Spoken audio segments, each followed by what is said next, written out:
স্বপ্ন সেটা নয় যে আমরা ঘুমিয়ে দেখি, স্বপ্ন সেটাই যা আমাদের পূর্ণ প্রত্যাশায় ঘুমাতে দেয় না। আসসালামু আলাইকুম, আমি মাইশা খানম। তো আমার হাতে দেখতে পাচ্ছেন একটা কাঁচি।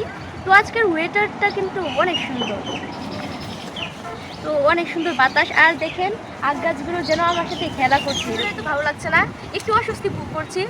তো কি করব, আপনাদের ভালোবাসে যে ডুবে গিয়েছি। তো এই কাঁচি দিয়ে কি করব, তো তাই দেখা যাক, চলে। তো আমার লুকটা কেমন লাগছে অবশ্যই তোমরা কমেন্টে জানাও। পিছনে দেখতে পাচ্ছেন, এটা আপনারা দেখে বুঝতেই পারছেন এটা জমি বা ক্ষেত, কিন্তু তা না, এটা হচ্ছে ছাদের উপরে আমরা পাট শাক রোপণ করছিলাম তাই। আর এই যে ফুল আউটফিটটা পরে আমাকে কেমন লাগছে অবশ্যই কমেন্টে জানাবেন। আর এই আউটফিটটা পরে আমি কিন্তু কাজ শুরু করব।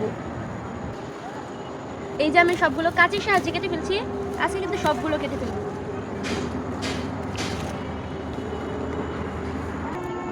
পাট শাক করার যে কি সুবিধা তা শুধুমাত্র বাগান প্রেমীরাই জানি। নাম্বার 1, এই যে বীজে কিন্তু আপনারা শুকিয়ে সংরক্ষণ করে তারপর আবার রোপণ করার কাজে ব্যবহার করতে পারবেন। 2 হচ্ছে এই যে এগুলো শুকিয়ে সংরক্ষণ করে রান্নার কাজে ব্যবহার করতে পারবেন। আর এই শাক তো এইভাবেই খাওয়া যায়, কিন্তু এগুলো শুকিয়ে সংরক্ষণ করে সারা বছর খাওয়া যায়।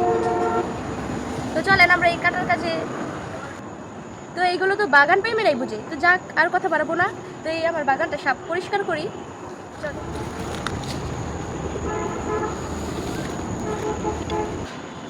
আমার প্রায় এগুলো পরিষ্কার করা শেষ হয়ে গেছে। আর আপনাদেরকে একটা জিনিস দেখাই, এদিকে আসুন।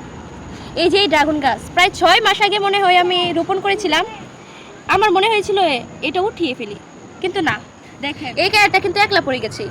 গাছ কিন্তু গাছের সাথে মানানসই, তাদের বন্ধুদের সাথে এটাকে রেখে আছি। আর এটা কি গাছ অবশ্যই তোমরা কমেন্টে জানাবে। এরকম ওয়েদারটা কার চোখে পড়ছে? দেখেন আমাদের এখানে কত সুন্দর অন্ধকার, আর ওখানে দেখেন কি সুন্দর মিষ্টি রোদ, দেখতে কিন্তু দারুণ লাগছে।